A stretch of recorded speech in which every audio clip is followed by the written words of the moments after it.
Well, good morning once again. Here we are at the Travel Cafe. We're in the Champions Pavilion. You should know that by now. We are having such a great time. Doors opened just a few hours ago. People are flooding in. The smells of great food. A lot of folks taking part in some of the great shows here at the 66th Annual Ford Boat Sport and Travel Show.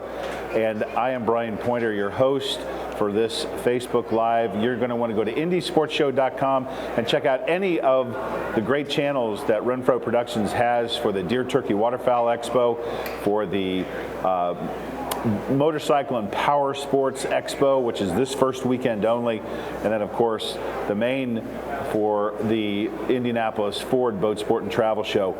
We're in the Champions Pavilion. Stop by. It has never looked better in the Travel Cafe. The bar opened just a few hours ago, so the crowds will start pouring in here. Great places to come and watch and visit with some of the great personalities that we're going to be bringing to you all day today and all day next Saturday out here live from the Travel Cafe. One of the great things that makes the Indianapolis Boat Sport and Travel Show what it is are the great personalities that give of their time to come out here and teach and to be with their fans. And there is no better person, if you want to talk about crappie fishing, no better person than to be with Mr. Crappie himself, Wally Marshall. Hey, how are you? Appreciate it, man. It's nice. It seems like it was only yesterday, but it was a year ago we sat on this couch. Well, I tell you what, they called me, invited me back to come this year. Last year was a big success, but I'm going to tell you, I've been walking around this show this morning, and you can get anything here for the outdoors. Yep.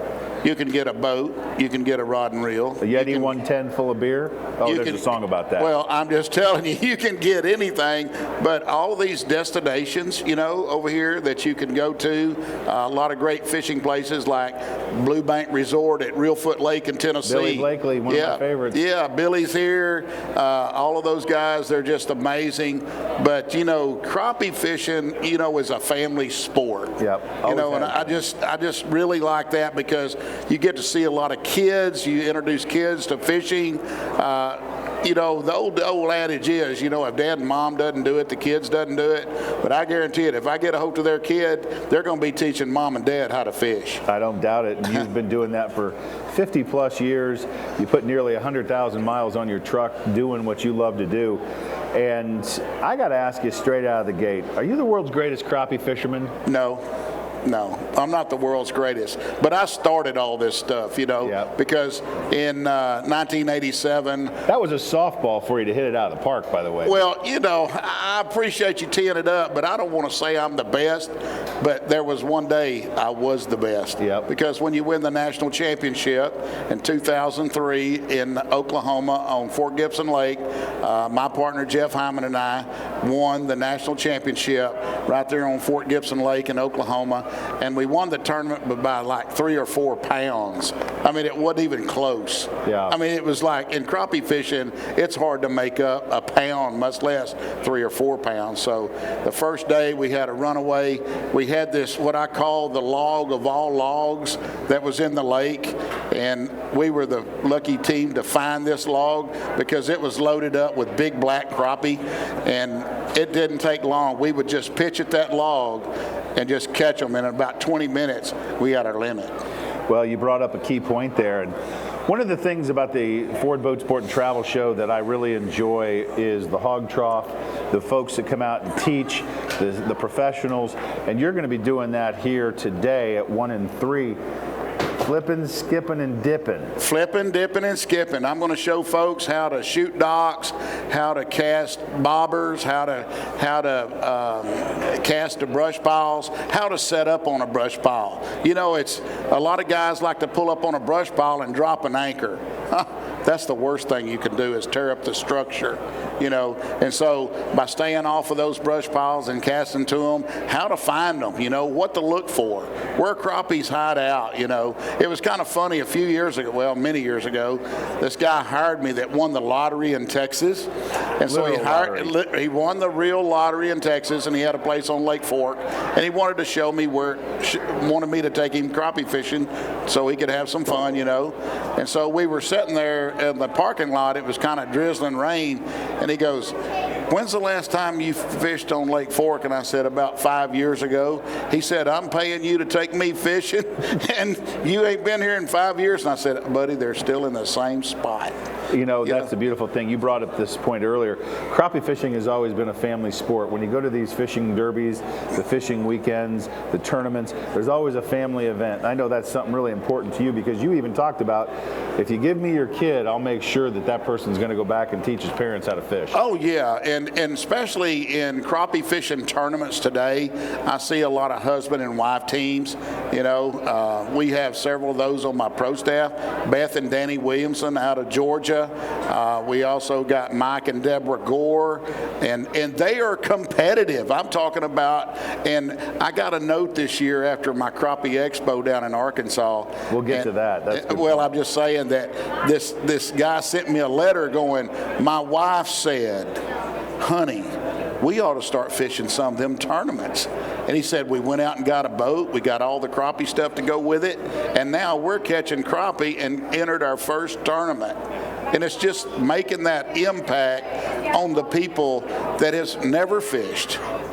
Right. That's the deal. People that have never fished, that's what crappie fishing is all about. Well, you're a good Southern boy raised in Texas. You brought some of your fans here that you grew up with, sitting out here in the Travel Cafe.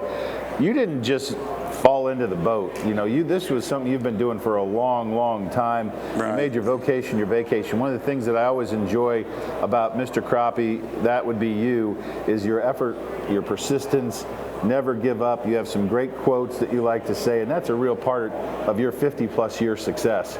In the first TV show that I ever did with Barry Stokes Outdoor Trails down in Texas, we were wade fishing out of float tubes and waders, and he was going, man, how are you catching these fish? And I said, man, you just got to be persistent, you know. And I told him, I said, how come you didn't fish that over there? And he goes, I did fish it. And I went over there and got where he was fishing, and I pulled one out, and he goes, man, you're so persistent.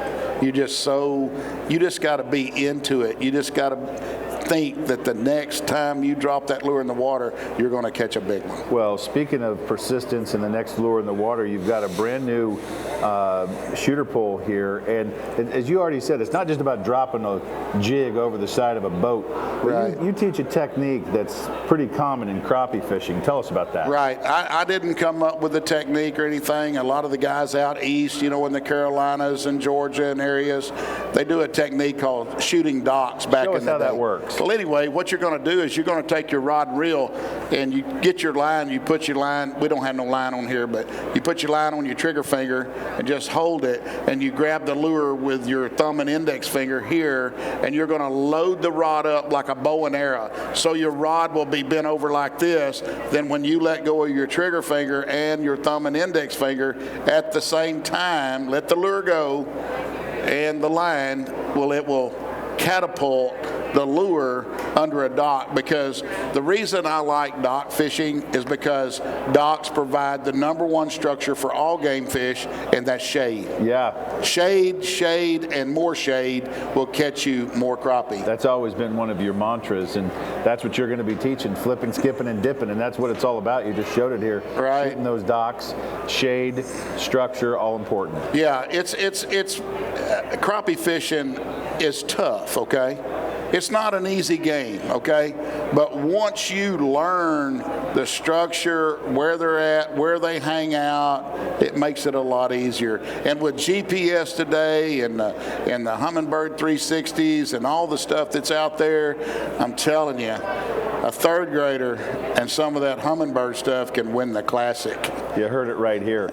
So I got to ask a question, because, you know, it's not always been easy. You've had a 50-year career. Oh, You've had some great partnerships that have lasted for decades, and we'll get to that in just a second. Right. Tell us about the early times. Tell us about the hard times when you had to make a decision about leaving your day job to become full-time professional. Well, I'll tell you what, in 1987, won the first tournament with a pair of waders and a fly rod. And that was the first tournament I ever fished. And so making a decision where to go fishing, I didn't have a boat. And so I had to pull up in front of this guy's house and walk behind his house and get in the cattails behind the house. And I didn't fish an area hardly big as this stage here all day long. Is that right? And at lunch, we went and got a hamburger. And so, you know, in tournaments, you don't break for to go eat, you know, but as you can tell, I like to eat. Yeah, you know? you and I both. Yeah, and so. I'm glad they got the oversized chairs for us. I hope they got a thin lens. Yeah. But anyway, yeah, won that first tournament, and there was over 300 teams in the tournament in '87. Then in 1997, I got an opportunity to design rods for Bass Pro Shops. Yeah. All kinds of crappie products for Bass Pro Shops for 15 years. I was a plumbing superintendent at Garland Independent School District there in Texas. And in 2006, I just walked in one morning and told the boss, I woke up at 3:30. Yeah, at 3:30 that morning, I woke up and told my wife, I said, look, I said, today's my last day at the Garland School District. She flipped the light on. Are you dreaming? I said, no, I can't chase my dreams here. Oh, good point. Can't chase my dreams. And so my high school baseball coach, God bless him, Chuck Cornett, was my immediate boss. And I walked into his office. He goes, hey, man, I need you to go to South Garland and fix a leak. And I go, not today, Chuck. Not at 2 weeks, not at the end of the month, not at the end of the week, but in 10 minutes, I'm quitting. As soon as I go talk to my guys, and he went to crying. He goes, man, I wish I could go with you. I've been here 31 years. I said, well, I've been here 18 years, but I'm leaving because I need to go chase my dreams, because I have a dream of designing some of the best crappie products in the world, help people learn more about crappie fishing. I'm talking about, you know, really, it makes me happy to see other people catch a lot of fish or catch fish after I've taught them how to do it. And I get phone calls all the time from people, well, I was at your seminar this, I watched you on TV doing this, and I just picked up on those techniques, and I'm catching more fish now. And that just makes me happy because I can catch them. You know what I'm saying? Some days I can catch them. Well, you've obviously made your vocation your vacation, which is a difficult thing to do in a very competitive outdoor world.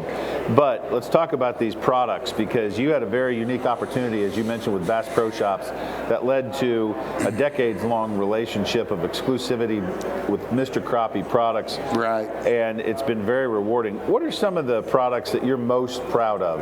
Well, this shooter, the Wally Marshall Speed Shooters by Luz, this is a great product. It's got the right action on this rod to where I can shoot a 16th ounce jig 67 feet. That's way under a boat dock, way back in there. And I'm proud of all the Strike King lures that I've designed for the last 10 years, because after Bass Pro, these companies started calling me, and I get a call one day from Strike King, hey, we don't know nothing about crappie fishing because we're a bass company. In 2 years, they overtook the crappie market in crappie lures that I designed. In this past year, I designed a lure called the Snapjack. And the Snapjack has a twin tail, but the weights are in the tail of the bait and they hang down. But when you cast it and retrieve it, it splits, they start kicking, and when you vertical jig it, man, it just goes crazy because all of the weight is in the end of the tail. Isn't everything that's needed already been created? How do you get creative every year? Driving that 90,000 miles a year in that Ford Super Duty. That's how I get creative, because when I'm going down the road, Strike King will call me and say, hey man, you got anything up there in that crazy head of yours? We need something really neat and really good, you know. And do you keep a journal? Do you write stuff down? Is it? I've got it all wrote down, and I started taking pictures of all of it. So actually what I do is when I'm driving sometimes or going someplace, I'll pull over and I'll draw, I'll sketch, draw something up. They don't always come true, but man, from the Joker to the Shadpole to the Slabalicious to the Snapjack, Crappie Thunder. Do you come up with the names? I come up with all the names when I'm riding down the road. I love it. And That's I just the best come up part with this. of it. I just come up with this cool name for this product because I've got to tell this story here. This year, January 1, I was in Collinsville, Illinois at a show, and I walked by this booth and I seen this product. And I just, hey, cool product, you know. So I just kept walking. I didn't even talk to the people. So I do my seminar, And I don't usually say anything about something that I don't have anything to do with, you know. And I was like, folks, I've been around the world 3 times, and there's a product right out there that holds your minute bucket right beside your seat. That you don't have to, it's a lot further to the floor now than it used to be. You know what I mean? Yeah. So the minute bucket's sitting right here. It bolts to your pedestal and comes out, holds your minute bucket. You can put your scissors there, your aerator, and this guy guides on Truman Lake. Joey, he guides, Jelinek guides on that lake, and his son, 23 years old, was all-state Missouri baseball and football, quit college after a couple years of sports, and designed this product. And they came to me and said, hey, we need your Mr. Crappie brand on our product. So with all the stuff that you've created, all those miles every year, 50 plus years, does it get old? No. What would no. how would people describe you, your peers in the industry? How would they describe Wally Marshall? The hardest working man in show business. I believe it. The hardest working guy in the industry. Is it still it's what fun? Everybody, it's fun. Hey, these people that I meet every day, just like I met a guy this morning, you know, and they when you shake hands with them or put your arm around them to take a picture, they're shaking. If you could bottle that, energy, man, it would be unbelievable because you wouldn't want to let it go. Well, you've mentioned this already, and I want to make sure we get to it because it's truly one of your landmarks. Now, tell us about your Crappie Expo. It's the largest in the world. Well, I tell you what, it's not as big as this right here, man. The Indianapolis Sport and Travel Show, man. This right here, man, I meet people from all over the world right here, and they have everything from boats to whatever here. But the Crappie Expo last year has been a dream of mine. And the Crappie Expo, man, last year we had 45,000 people come through there in 3 days. We had a concert every day. We gave away a boat every day. And it's all. You fed a few people, too. And we fed Crappie to 7,600 people. We fed Crappie. That's a lot of slabs. RV Cajun cookers, Camp Dog seasoning, all these guys, Savannah hush puppies. We had 14,000 hush puppies. We had 16,000 fillets, 800 pounds of potatoes. You're killing me, Smalls. It was a blast, man. And if you want to see everything about that, just go to crappieexpo.com. And I am keeping it a secret for the next couple of weeks where we're having it, but it will be in October this year. And when we turn it loose, I'm going to let last year's winner, Tony and Mike Shepard, out of Benton, Kentucky, won $40,000 cash. You got a bigger payout this year, don't you? Oh, we're going to step it up a little bit. So we've got a lot of sponsors like Ford Motor Company. We had Oaklawn Racing and Riceland Foods. Riceland Foods has a new product called Rice Bran Oil, and it has a higher smoke rating than peanut oil. And so, man, it's great for your fish, anything that you'd like to deep fry. Put a little fried okra in there. I know that's one of your favorites. Oh, Lord. Don't even get me started. You can always get to Mr. Crappie when you talk about food and fried okra. Do you have any superstitions when you're in the boat, when you're teaching, when you're traveling? Do you have any superstitions when you're out in the water? Man, I'm the superstitious guy, man. I am. What's one of them? Well, I love asking this question because usually people look at you like, how'd you know that? Okay. How did you know that? Okay. So in 1991, I worked with a guy named Wendell Brockway. And Wendell was over the carpentry department. And these are old $100 bills and stuff. But look at that. This right here, Wendell Brockway gave me this silver Kennedy. It's a Kennedy $50. 1964. A 64. It's pure silver. And I was fishing with his son at this tournament in Livingston, Lake Livingston in Texas. And at work, he gave me this coin before the tournament and said, good luck. I've been carrying this in my pocket for 28 years. Looks like you've been rubbing the nickel a little, rubbing your thumb on there. You got to get it out every now and then, and you just rubbed it, so you're going to get some good luck, you know. God bless the Renfros. I need that. But anyway, we go to this tournament, and we catch one fish on practice day. And his son asked me, he said, where are we going to start fishing? I said, we're going back to that same spot where we caught that little 10-inch crappie. It had been raining all night. And that morning I go, man, where's my coin? I was showing it, and I couldn't find it. Well, it was in the console of the truck, and I found it and put it in my pocket. And that day we caught back then it was 20 crappie. We had 20 crappie that weighed almost 30 pounds. And it rained hard all day long, and we won the tournament. Then I was talking to Stacy King, the professional bass fisherman. And Stacy said, "Can I borrow your coin?" So I loaned it to him. He won Rayburn, won $47,000 the next week. And then it was hard for me to get my coin back because his wife didn't want to give it to me. And so, but being superstitious, yes, Wally Marshall is superstitious, but I do carry my lucky coin. So the next time you run into me and you want some good luck, ask to check this out. Wally Marshall, Mr. Crappie, you brought some of your childhood friends. Have I not asked anything that I should know? I already heard no. He says no. He's not offering anything. You brought one of your biggest fans out here as well. I understand you guys had a ping pong thing going for a while as youngsters. Burned a few tables up, huh? We burned it. We burned them tables up, man. I'm talking about Keith Sweeney, longtime friend. He actually moved up here to Illinois, and it's just amazing over the years that we've stayed in contact. And you're a hard guy not to. You're great. Well, I'm telling you, man, we just lived like 3 or 4 houses over, man. Back in the day, you man, and I will talk after. We played more wiffle ball. We played more football. Have you ever run into a parked car looking backwards trying to catch a pass? I guarantee it, I have. But I'm telling you, hey, crappie fishing is my life. The Mr. Crappie, trademarking Mr. Crappie in 1997 was for products. And today, I work with 12 manufacturers. I just signed on with AFCO Clothing. I've got 12 different manufacturers. I've got Strike King, Lew's, Tempest, Bullet all Weights. All that being said, all that you've taught, all that you've created, all those brands that you represent, I'm going to end with this. What's the best bit of fishing advice you've ever received? The best fishing advice that you ever received? Crappie fishing. If you think you're fishing too slow, go slower. That's a good one. Slow down. Slow down. A lot of guys ask me about tight line trolling or this and that and the other. You got to stay under control and slow down.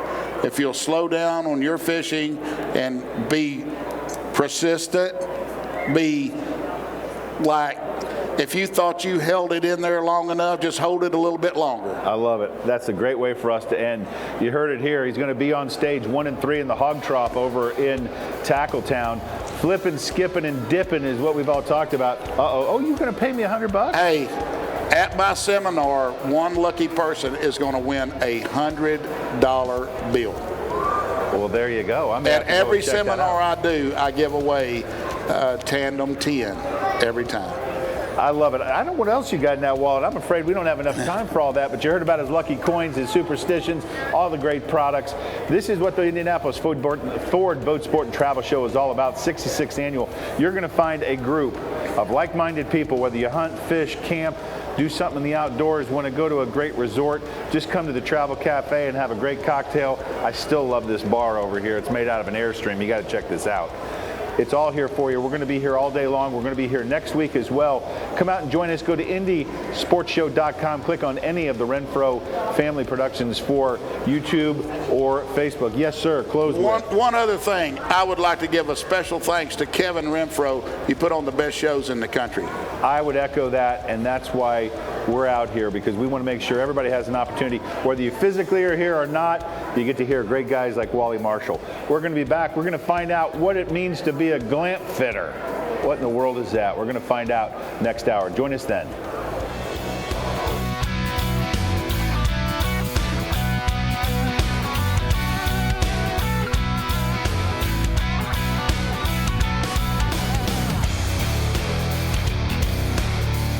What is the best way to reach your customers? Have you tried traditional marketing and fallen short? Use video marketing from NKT Productions. It's effective, economical, and it can be used across multiple devices. Capture your customers where they spend their time most, on TV, websites, email, and social media. Don't miss your chance to show the world how great your business is with video marketing. Experience the power of video marketing through NKT Productions. Meet with one of our experienced media agents to learn more.